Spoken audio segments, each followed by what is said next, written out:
I tots els sindicats representats a la Junta de Personal Docent de Mallorca, Menorca i Eivissa i també Formentera s'han concentrat a les portes de la Conselleria d'Educació a Palma per expressar el seu malestar pel que qualifiquen d'actitud poc negociadora de la Conselleria de Martí Marc.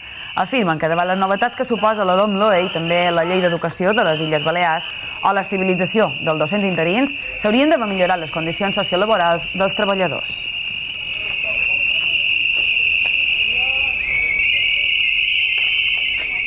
Del segon acord de millora, i de la carrera professional tampoc no en sabem res. Han demanat repetides ocasions un pla per reducció de la burocràcia, han demanat l'ajornament del currículum LOMLOE i d'hores d'ara encara no tenim res. I per tant, des d'aquesta concentració el que pretenem és avisar una altra vegada que aquesta negociació i arribar a acords en tots aquests aspectes és, des del punt de vista de tota la part social, imprescindible. Nosaltres hem demanat en moltes ocasions poder tenir reunions per veure com solucionar això.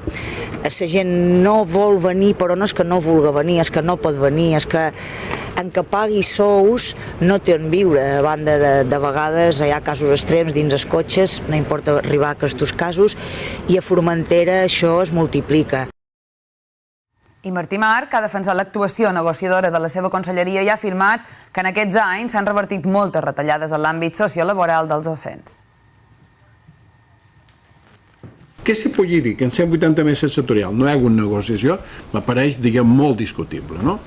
I és veritat que no hi ha coses que hi ha hagut discrepàncies, però que hi hagi discrepància no vol dir que no ho siguis. Però sí que crec que s'ha fet un esforç de negociació en un context molt complicat aquests 3 anys de pandèmia, que tampoc no han tingut un suport que molt bé ha agradat total dels sindicats. Que abans de setembre del 20 van fer declaracions que realment deien que no havien de començar. I s'ha demostrat clarament que l'escola ha estat l'espai més segur de tota la societat.